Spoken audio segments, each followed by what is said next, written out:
Mon atier, botalelanga, Congo température, ya maman Rosette et la fleur, Nadambu. Après avoir défilé dans site Pola, mais cette fois-ci. Congo Température TV. Désormais, suivez-nous sur cette chaîne. Congo Température TV. Congo Température. La patronne Rosette la fleur d'amour, chaîne à solo. Émission religieuse. Théâtre, musique, environnement. Émission sportive. Émission politique, donc nulle part ailleurs. www.congotempérature.com. Pour nous avoir information à temps réel. Congo Température. Et yena mo pepe asika. Ya tobina Congo Température. Et yena mo pepe asika. Bonjour mesdames et messieurs, là nous sommes encore de retour sur www.congotempérature.com avec votre homme la servante traditionnelle le Mekalakada de la presse Soda Makasi. Et je vous souhaite déjà bienvenue dans votre émission au microsage de la cadette Babi Mingi Mingi de Congo Température.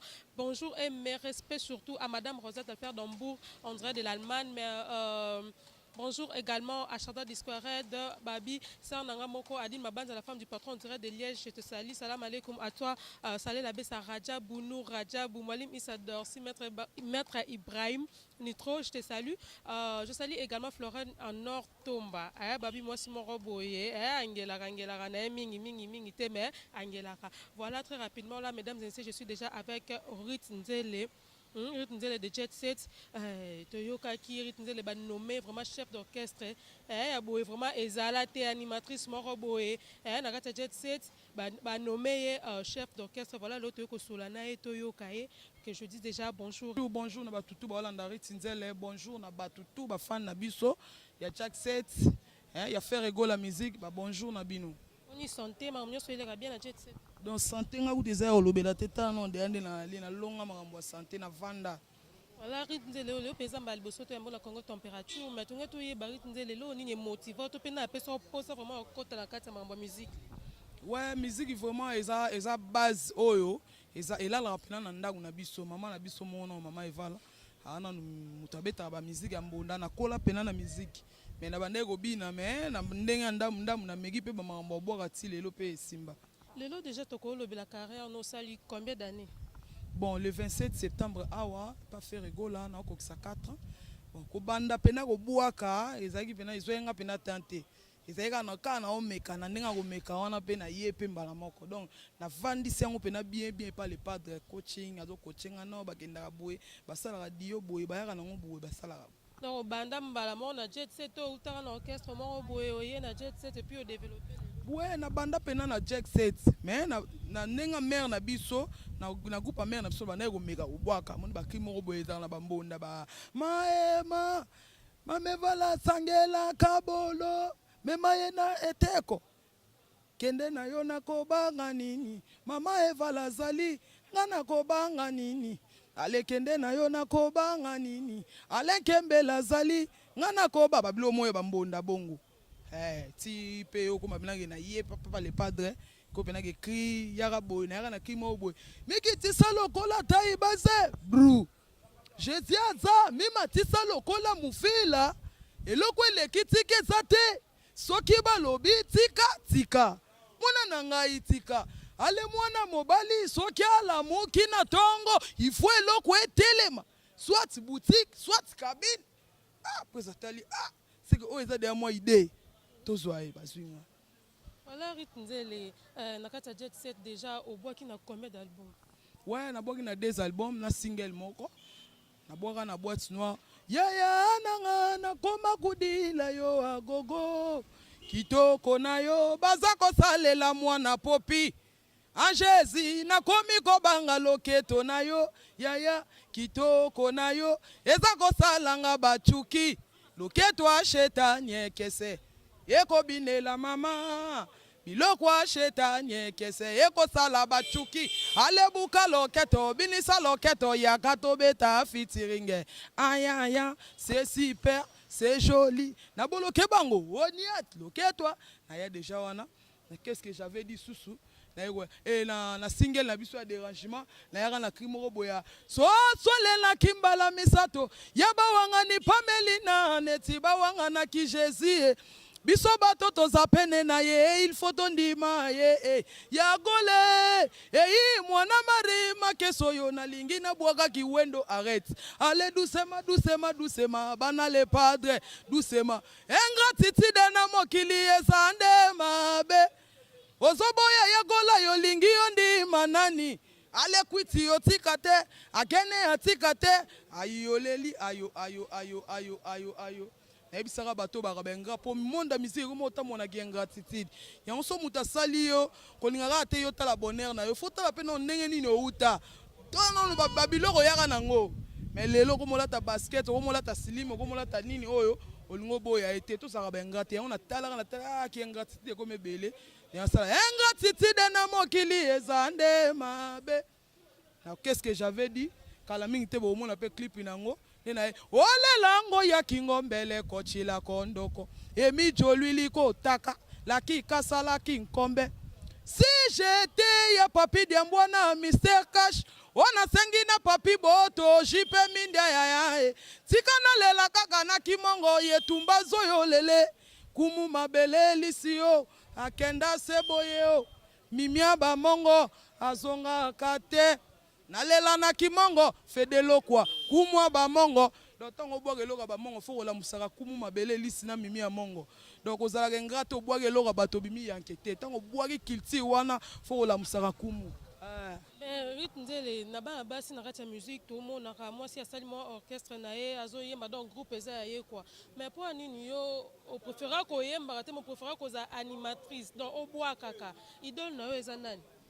Ouais, ngai idole na ngai eza mutu te eza no ngamoko. Eza no ngamoko, ngai na ponaka na ngamakambo ya kobwaka po natala yeke na kweno ya ba chanteuse babimi ebele. Faut ko créer idéologie na yo. Hein, faut ko sala ka boule na yo vandi olingi nwani. Obia te ba chanteuse ba ebele natali ba chanteuse ba ebele. Pona bima na koya na ngai pe mais ozala nanu mwa kilo. Ne natala yeke ngabi te na kotsa no voix na kotsa mbuma na kati na ko malanga obwaka.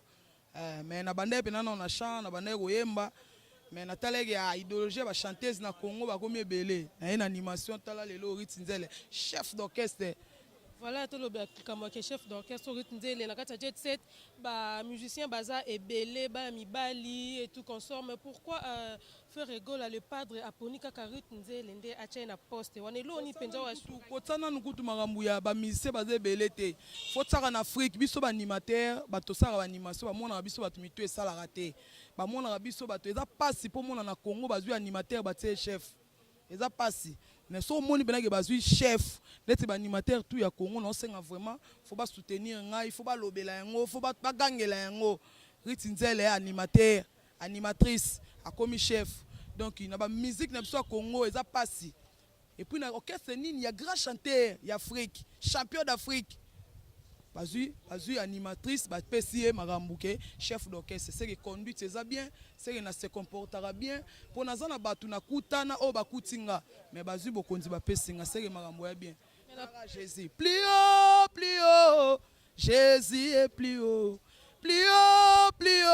Jésus est plus haut ayemba bien aobina bien ye maramutu ya bien. Comment que déjà sous émission na biso na poste ba pesio ozo promettre biso nini. Ouais na promettre bino ka bo pesanga ta ezaka application moko boye lisusu application mo ye na yete pona ya roboma na yete pona ya robebisa mais na yeka ande na sa su musala bo pesanga sous chance na ozana bezo pe ya batoli na bino ba conseil na bino et ça langa bien. Mais mikolo programme ezandenge nini pona ba concert ba voyage. Ouais lelo vraiment lelo tozali na foire wana to banda 14h si ba 0h donc to bandi bino pena na qu'est-ce na qui est derrière toi to na ba bom nyonso ti na qu'est-ce que j'avais dit lo pena mokonza o panza mbuma talaka ya message ya koyemba to koyemba to kobina donc 15h vraiment to bandi to zana na foire semaine au to banda to zongeli vraiment ba séance ya ba répétition na biso mardi vendredi quand on to sala 17h à 22h to tala ti to comme ba semaine wana to kotika mboka to zana mboka malili su Canada na ndenga je et ça la bien. Voilà, mesdames et messieurs, là c'était Rit Nzele, chef d'orchestre, il y a Jet Set. Voilà, Rit Nzele, comme déjà dans cette émission, on a invité mot de la fin et puis dédicace, surtout contact, on a Bazolanda. Ouais, na pesika mbote na batutu ba soutenanga. Chouchou na tatila na Paris, akenda vena nga dadi vungule babi mtale saka ba prisonnier dadi mavungu ya dada ngwaba na merci vraiment vie na ba conseil na yo edi makitonge Rodrigue Mokili na Paris vena nga Lenkembe la papa na Nina na Lema na na Suisse wana mona Claude Lukeba kweno papa jugement vena nga Simon Mbidi merci vraiment obisenga ritinzela lingi makambo tambola te zo bena ba PlayStation wana obetaka ofanda na ndako héritier mabalu mukonza ville babi yeso sara likofi okoi kao héritier mabalu na pesi mbote na batutu ba soutenir Rit Nzele na ye na Hollande wana na mona sœur na Mimi Loliki na mona Désiré Victoria na mona Dekisha Luvumu de Rotterdam mobala pembe santage Dekisha Luvumu na Jesus na Luanda na mona Junior Paka Diama Blanc babi mobala mbinga mobile faza la mbinga po otala ga eboye Junior Paka Diama Blanc Peggy Jonker carte Luanda Peggy Jonker impoli à Luanda, Peggy Jonker, Rit Nzele mta confirmango impoli à Luanda. Venanga Serge Manzambi na Dokolo. Venanga Bokulaka Onassis, Bokulaka Onassis, JC Pharaon na Wenzagi Kolo wana staff Orange, Bokadra pona Rit Nzele sala bien, sango padre. Rit Nzele na yeyo. So bo contacter nga numéro na nga toujours Willy Moucheni ga liboso. Ya Willy Moucheni 89 76 86 984. Ya Willy Moucheni 89 76 86 984. Alors Nzele en tant qu'artiste dans ce plateau si ça t'a la voix vocale mon quoi souka pour te clôturer émission. Ah eloka suka. Ale sangwa si kayelelo oh non na Notre-Dame sangwa si kabengi si batata ba mama basi bana alo biboye nazamuta sikate nazamuta kala bolanda zambalate nazamuta kala nazamuta wendo abi nazamuta kala bolanda zambalate nazamuta kala. Yeah. Merci beaucoup. Mesdames et messieurs, là c'était Rit Nzele, Binomo Boyo qui a ma information par rapport à nommé chef d'orchestre, il y a Jet Set, un groupe, il y a Ferrego, la Jésus de Nyons. Donc voilà, je dis merci à tous nos fans. Surtout vos fidèles, on a www.congotemperature.com, la cadette de la presse traditionnelle, Omekaza, toujours là pour nos CP Sarabino, toujours là pour nous servir, Bino, besoin de poser information, surtout vos annonces, dans ma biming, www.congotemperature.com. Quant à moi, la cadette de la presse, je vous dis bye bye. Mon atier, botalelanga, Congo température, ya maman Rosette la fleur, nadambu. Après avoir défilé, na cité Pola, mais cette fois-ci. Congo Température TV. Désormais, suivez-nous sur cette chaîne. Congo Température TV. Congo Température. La patronne, Rosette la fleur d'amour, chaîne à solo. Émission religieuse. Théâtre, musique, environnement. Émission sportive. Émission politique, donc nulle part ailleurs. www.congotemperature.com. Pour nous, information à temps réel. biso nyonso tobina Congo température eye na mopepe asika ya tobina Congo température eye na mopepe asika